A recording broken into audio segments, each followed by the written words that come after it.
Good morning. Class 7 विषय सामाजिक विज्ञान इतिहास का पहला अध्याय इतिहास के स्रोत। इसके पहले हमने भारत का नामकरण, भारत के क्या क्या नाम थे, भारत को किन किन नामों से जाना गया, इनके नाम कैसे रखे गए, किन किन लोगों ने इनको नाम दिया, भारत को कितने भौतिक प्रदेशों में बांटा गया उस समय, इनके बारे में अध्ययन किया। आज हम इतिहास जानने के जो स्रोत हैं उनके बारे में अध्ययन करेंगे। तो इतिहास के स्रोतों को दो भागों में बांट दिया। इतिहास के जो स्रोत हैं उनको कितने भागों में बांट दिया? दो भागों में बांट दिया, पुरातात्विक और साहित्यिक। पुरातात्विक और साहित्यिक में हमने इनका विभाजन कर दिया। पुरातात्विक में देखो कौन कौन से आते हैं, स्मारक आते हैं, मंदिर आते हैं, किले आते हैं, महल आते हैं, छतरियां, बावड़ियां, तालाब, सिक्के, शिलालेख, ये सभी पुरातात्विक स्रोत हैं। शिलालेख होते हैं जो पत्रों पर, देखो उस समय कोई लिखने का आविष्कार नहीं हुआ था, लिखने का आविष्कार नहीं हुआ था, न तो कागज का आविष्कार हुआ, न लिखने की विधि के बारे में भी लोगों को जानकारी थी उस समय। इसलिए उन्होंने कागज का आविष्कार नहीं हुआ, इसलिए उन्होंने राजा महाराजाओं ने क्या किया, पत्रों पर खुदाई करके लिखवाया जाता था। पत्थर पर खुदाई करके जो लिखा जाता है उसको बोला जाता है शिलालेख। शिला यानी चट्टान, चट्टान पे क्या लिखा? लेख, इसलिए उसको नाम दिया शिलालेख। अब मध्य युग, इतिहास को हम युग के हिसाब से, युग के अनुसार 3 भागों में बांट सकते हैं। इतिहास है जो अपना, उसको समय के अनुसार कितने भागों में बांट दिया? 3 भागों में बांट दिया। प्राचीन इतिहास, मध्य युग और आधुनिक युग। प्राचीन, आधुनिक और मध्य, इन 3 भागों में हमारे इतिहास को बांट दिया। क्योंकि इतिहास बहुत बड़ा है, लंबा है, इसका अध्ययन करने में दिक्कत आती है, इसलिए इसको समय के अनुसार 3 भागों में हमने विभाजित कर दिया। उनमें से हम देख पहले मध्य युग। अब मध्य युग में देखो पुरातात्विक स्मारक कौन से बने? विजय स्तंभ, मध्य युग में बनने वाले हैं। विजय स्तंभ कहाँ है? चित्तौड़ में, जो राणा कुंभा ने बनवाया था मालवा की विजय के उपलक्ष्य में। लोह स्तंभ है जो मेहरौली दिल्ली में। मेहरौली स्तंभ है जो लोहे का बना हुआ एक खंभा है, स्तंभ है, जिसके आज तक जंग नहीं लगी, इसलिए ये प्रसिद्ध है। ताजमहल है जो आगरा में है। ताजमहल किसने बनवाया था? शाहजहां ने बनवाया था। किस नदी के किनारे बना हुआ है? यमुना नदी के किनारे बना हुआ है। भारत का सबसे बड़ा दरवाजा जिसका नाम है बुलंद दरवाजा, ये है फतेहपुर सीकरी में जो आगरा के पास है। बुलंद दरवाजा है जो सबसे बड़ा दरवाजा है भारत का, फतेहपुर सीकरी में है। लाल किला दिल्ली में है, जो दिल्ली का लाल किला था वो शाहजहां ने बनवाया था, और एक लाल किला आगरा में जो अकबर ने बनाया था। दिल्ली वाला लाल किला तो शाहजहां ने बनवाया और आगरा वाला लाल किला अकबर ने बनवाया।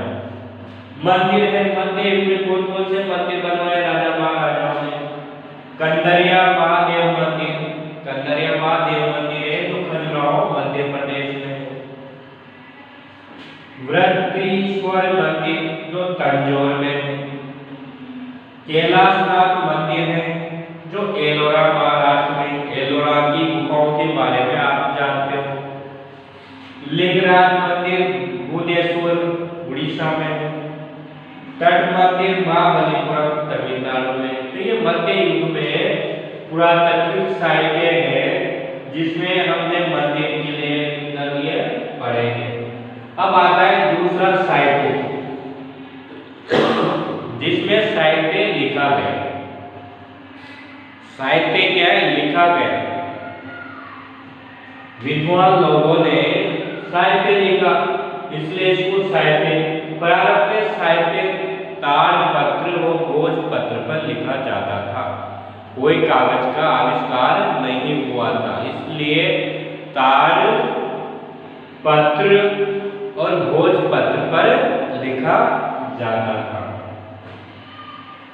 तो आपसे पूछ लिया जाए कि प्राचीन समय में साहित्य किस पर लिखा जाता था, तो भोजपत्र और ताड़पत्र पर लिखा जाता था। इनमें देखो कुछ जीवन कथाएं, क्या है? जीवन कथाएं। जीवन कथाएं होती हैं जो किसी की जीवनी लिखी गई, जैसे राजा की हो सकती है, किसी महाराजा की हो सकती है, किसी व्यक्ति की हो सकती है। तो जीवन कथाएं जीवन के बारे में जन्म से लेकर मृत्यु तक जो लिखा जाता है वो होती है जीवन कथाएं। राजतरंगिणी, राजतरंगिणी किसने लिखी थी? पुस्तक का नाम है राजतरंगिणी।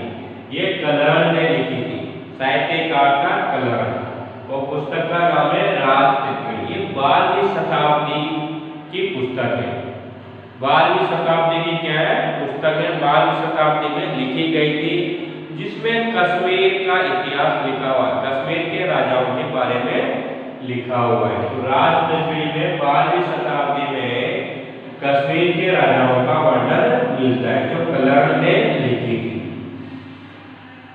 कुमारपाल चरित्र, कुमारपाल जो कुमारपाल वंश का राजा था उसके बारे में लिखी, किसने लिखी? क्षेमेंद्र ने लिखी। पृथ्वीराज रासो, रासो क्या होता है? रासो का मतलब वीर रस, वीर रस में लिखा हुआ है। तो पृथ्वीराज रासो किसने लिखा? चंद्रबरदाई। पृथ्वीराज के दरबारी कवि था चंद्रबरदाई, जिसने पृथ्वीराज लिखा। पृथ्वीराज विजय भी आता है, एक पुस्तक का नाम है पृथ्वीराज रासो, तो चंद्रबरदाई ने लिखी है। पृथ्वीराज विजय वो जयानंद ने लिखी, जयानंद। अकबरनामा अब्दुल फजल ने लिखा है, जिसमें अकबर की जीवनी लिखी हुई है। आत्मकथाएं होती है, आत्मकथाएं वो होती है जो स्वयं लिखता है। आत्मकथाएं क्या होती है? स्वयं के जीवन के बारे में लिखता है, अपनी घटनाओं के बारे में लिखता है। तुजक ए बाबरी, तुजक ए बाबरी है, जिसमें बाबर का वर्णन है, ये तुर्की भाषा में लिखी है। तुजक ए जागीरी, ये जागीर के बारे में लिखी हुई है। विदेशी यात्री आए भारत में, समय समय के अनुसार विदेशी यात्री आते रहे हैं। तो कुछ विदेशी यात्री आए, उन्होंने यहाँ के राजनीतिक, सामाजिक, आर्थिक क्षेत्र के बारे में इतिहास लिखा, विवरण किया। उनमें से कुछ हैं अल-बरूनी है, जो मोहम्मद गजनवी के साथ भारत आया था। मोहम्मद गजनवी के साथ अल-बरूनी भारत आया, उसने यहाँ का इतिहास लिखा। उस समय देखो राजा महाराजाओं के साथ साहित्यकार होते थे, अंग्रेजों के समय आए साहित्यकार, तो अपने राजाओं के बारे में वह लिखा करते थे। युद्ध में इनमें हर समय उनके साथ रहा करते थे, जो भी घटनाएं होती थी उनको वह लिखते थे। तो अल-बरूनी, जियाउद्दीन बर्नी, फायान, एहसान, इत्तिसान, ये विदेशी यात्री आए और भारत के बारे में इन्होंने अध्ययन किया। अब आता है साहित्य।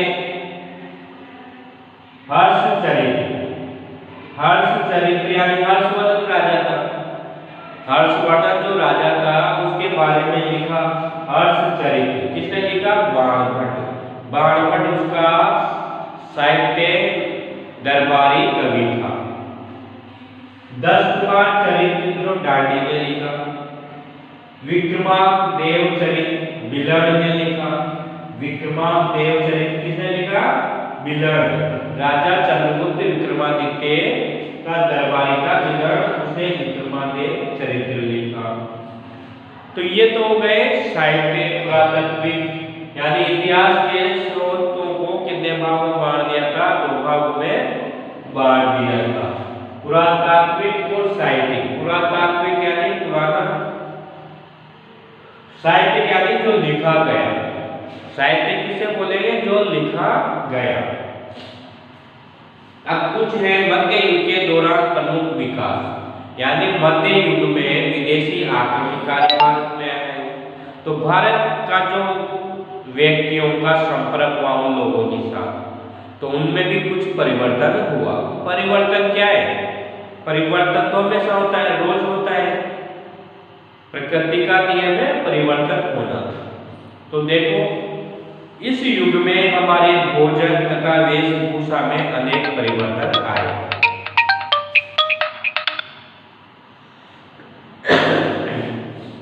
तो भोजन और जो वेशभूषा, कपड़े पहनने का तौर तरीके थे, उनमें परिवर्तन आया, क्योंकि हम दूसरे लोगों के संपर्क में आए।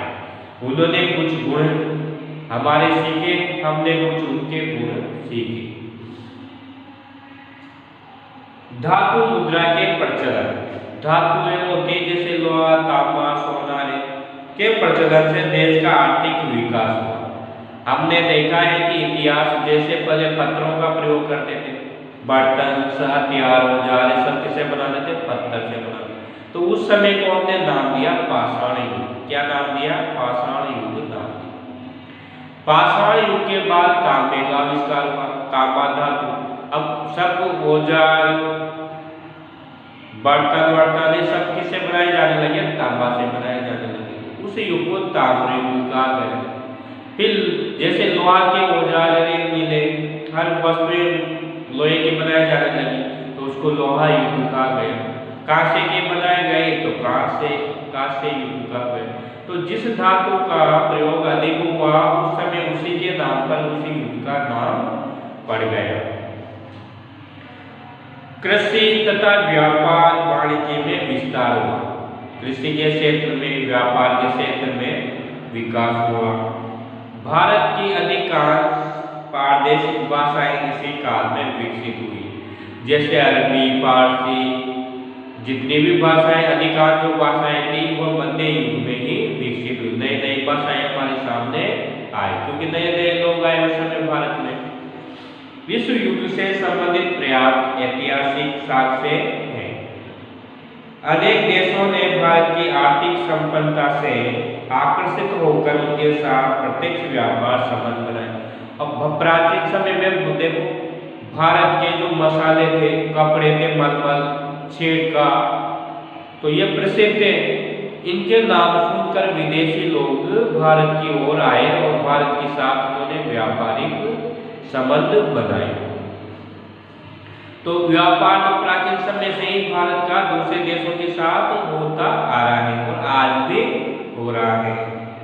इस अवधि में हिंदू मुस्लिम संस्कृतियों के मिश्रण से भारतीय संस्कृति विकसित हुई। अब मुस्लिम आए मध्य युग में, या हिंदू थे, दोनों की संस्कृतियों विकसित हुई। एक दूसरे ने दूसरे की गुण सीखे, रहन सहन सीखा, भोजन व्यवस्था में परिवर्तन आया। भक्ति व सूफी संतों ने हिंदू इस्लाम धर्मों के मूल सिद्धांतों को अच्छी समझ प्रस्तुत की। हिंदू जो संत थे, मुस्लिम संत थे, जो अंधविश्वास थे समाज में, उन्होंने उनको सुधारने का समय समय पर प्रयास किया।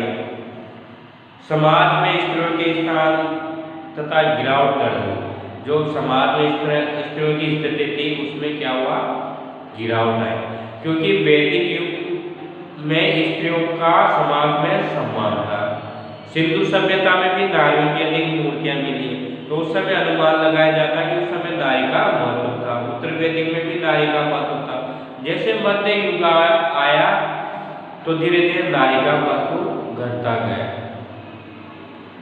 नए धर्मों का उद्भव हुआ, जैसे दीन-ए-इलाही धर्म जो अकबर ने चलाया, धार्मिक विश्वास और सामाजिक रीति रिवाज परंपराएं इसी काल में विकसित हुई, यानी मध्य काल में ही विकसित हुई थी।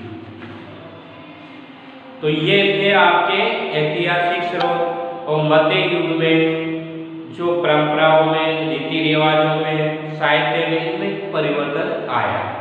किन किन क्षेत्रों में परिवर्तन आया जो हमने अध्ययन किया। तो आपका जो पहला पाठ था इतिहास का वह समाप्त हुआ। उसके बाद अगली कक्षा में दूसरा अध्याय की शुरुआत करेंगे।